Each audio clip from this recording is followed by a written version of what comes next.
What's up, guys? Welcome back to the channel. Today we're going to talk about the Triangle Borea series. I got the Bro 3 and the Bro 2. A little bit of tongue twister there, and we're going to chat about it. So this review is going to be a little bit different because I have two speakers here and I'm going to be reviewing them at the same time.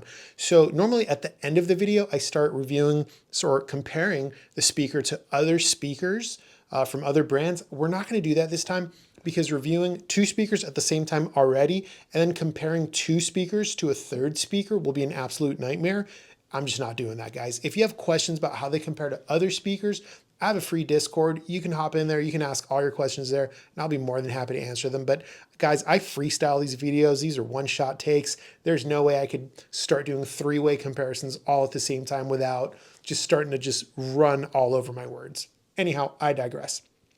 Let's throw the specs on screen of the Bro 3 first. After a couple of seconds, I'll rotate to the Bro 2 specs so you guys can check that out. I'll tell you about some standout features. I'll tell you what the speakers sound like, how they compare to each other, and then we'll wrap up the video. First, I want to point out a couple of things. Yes, the price does fluctuate on both of these models quite a bit, all the way up from MSRP down to steep, deep discounts. And that's awesome for you, the consumer. But for me, as the reviewer guy, it's a little bit challenging. So look, if I say anything about price, about either speaker, I don't need anyone in the comments to try to correct me. We all can agree and we all know the price fluctuates. It is what it is, right? Second thing, this white one, the Bro 2, this is a review sample from Triangle. Thank you for that. The black one you see, the Bro 2, that is going to be one that I bought on the used market. Do with that information what you will. I just feel like it's important for me to mention that anytime it's not a brand new unit. So, standout features. The two speakers visually are going to be different in size. Obviously, the black Bro 2 has a 5.25 inch driver. The white Bro 3 has a 6.5. The white Bro 3 also has dual front firing ports. I like that. I think it gives it a look that is going to be somewhat aggressive but classy at the same time. The Bro 2, on the other hand, has a more traditional single rear firing port. I think both look very nice. Around back, and this I really like. This is attention to detail and something I really appreciate a lot. Triangle has chosen to have their own nice custom terminal plate and 5-way binding post. Now, at this price category, I think they could have just totally used an off-the-shelf unit and no one would have batted an eye. No one would have judged them. But Triangle said, no, we're a premium brand. We're going to use our own terminal plate and our own binding posts, and it looks fantastic. I love that. Thank you, Triangle. Let's talk about the sound. So we'll talk about the Bro 3 first. And as I go through it, I'll make some comparisons to the Bro 2 so I can get the whole picture at the same time. Now, before I jump into this, I want to make something clear. I've noticed there's two categories of people when it comes to what we think these speakers sound like. The first category believes the two speakers to sound more similar than different. I'm not in that category. I'm in a second category. And the second category of people seem to believe the two speakers sound very different from each other. I couldn't tell you why there's two different opinions out there. I just know I talked to a few different people and I got one or the other, right? Either people said they were totally different from each other or damn near identical. Anyhow, these are my impressions. Do with them what you will. Bro 3, let's start with the treble. It's going to be forward. It's going to be lively. It's going to be energetic. It's going to be a little bit on the sharp side with its attack. I didn't find it to be offensive in any way. When it was brand new, fresh out of the box, the first 30 minutes or so did seem a little bit rough after about 2 or 3 hours of break-in. It smoothened out and sounded more refined, more clean, more clear, more articulate. So if you're buying this brand new, I'd say give it about 3 hours of break-in before you start making your assessments. Bro 2's treble by direct comparison was a total opposite for me. I found Bro 2 to be on the slight dark side of neutral by direct comparison, and I would not call it energetic. I would not call it lively. Instead, I would call Bro 2's treble more relaxed, more easygoing, and things like that, right? Let's talk about the mid-range. Again, this is where I found the two speakers to be very different. Bro 3's mid-range I found to be voiced to be tonally neutral, yet it still had a very organic sound. There was a sense of naturalness to acoustic instruments. The human voice, whether it be male or female, sounded very organic, very natural, very real. I loved that about the Bro 3. And I'll go as far as to say the Bro 3 had some of the most natural sounding mid-range I've heard at this price category and was definitely a class leader in its price category. And you can decide what that price category is yourself because, again, it does fluctuate quite a bit. Moving over to the Bro 2, I found the Bro 2 mid-range to be very different. I found it to be much warmer, much more textured, much more rich in tonal character. However, it was a little bit more closed off compared to the Bro 2. I'm sorry, compared to the Bro 3. So again, just to be clear, Bro 3 mid-range, voice to be neutral, open, expansive, clean, clear, but very organic, natural, and real sounding. Bro 2 mid-range, just a little bit closed off by direct comparison, but much more warm tonally, right? Let's move down to the bass. Again, I found the two speakers to be a little bit different here. I found Bro 3 to be voice very neutral with its bass. It didn't seem to be boosted. It wasn't missing. It had just had a good full sound to it. Note-to-note distinction was good. Transient response was very good. I'd say the bass quality overall of Bro 3 I would consider very good. Bass quantity I would consider to be correct for the size of the speaker and price of the speaker.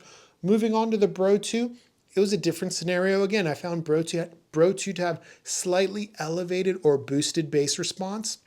And I believe that's what's going on with the mid-range. I believe the slightly boosted bass response of the Bro 2 bleeds up into that mid-range a little bit, closes it up just a little bit, but gives it a warmer tone. So, which speaker you're going to prefer is really going to be up to you. If you like a more relaxed sound, you prefer a mid-range that is warmer, even if that means it might be just a little bit more closed off, go for the Bro 2.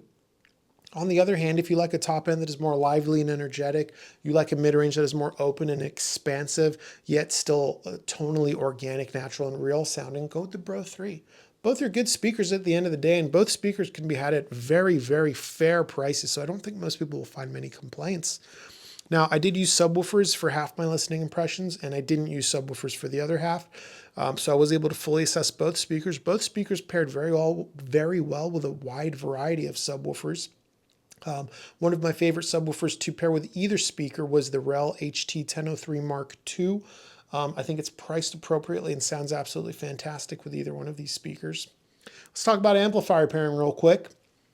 For the Bro 2, oh, by the way, neither speaker was difficult to drive. In fact, quite the opposite. I found both speakers very easy to drive, especially the Bro 3. I'm going to go ahead and say if you have a different pair of speakers and you buy the Bro 3, go ahead and download like a DB app on your phone, because you might do what I did. At first, when I first got the Bro 3s, I was not loving my experience at first. And remember, I said that during break-in, I didn't love the sound at first. And this could be why. They were playing way louder than I normally enjoy my music at. I normally listen around 75, maybe 80 dB. And that's with my volume knob set to 30 on my preamp.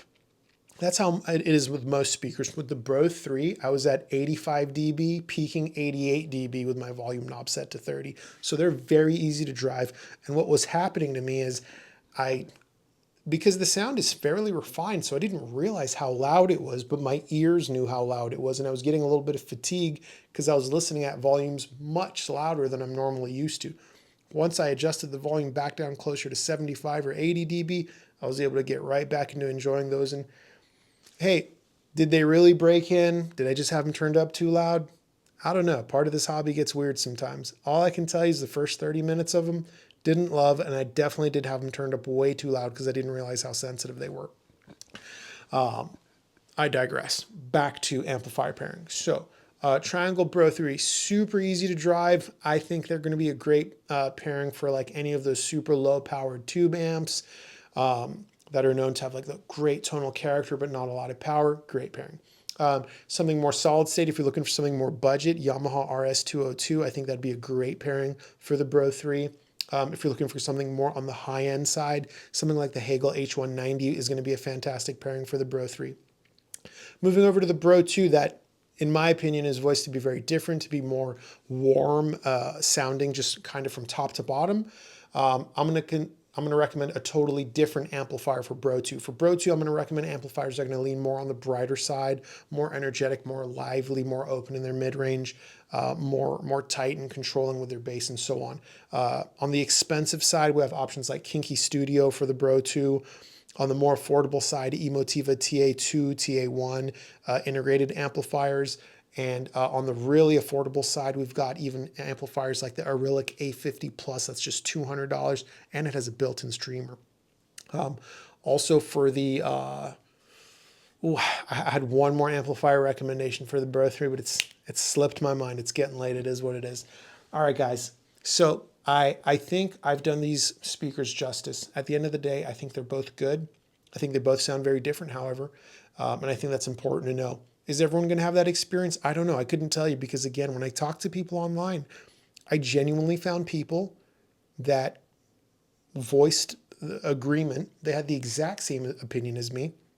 I talked to one gentleman earlier today, in fact, who went as far as to say he hated the Bro 2. He said it felt way too congested and closed off. And while it was warm and tonally pleasing, he said he felt like he was missing lots of detail and felt Bro 3 gave him all of that. And at the same time, I talked to someone else that said the two speakers sound very similar. Very confusing stuff here, guys. Anyway, if you have any questions, ask in the comments below. If your question pertains to how these speakers compare to another brand's speakers, don't ask in the YouTube comments. I'm probably not going to answer. I have a free Discord. Please use that instead. It's just a lot easier for me. If you have any general questions, fire away. If anything I said in this video bothers you, I don't care. I'm not here for validation and things like that. Until next time, later.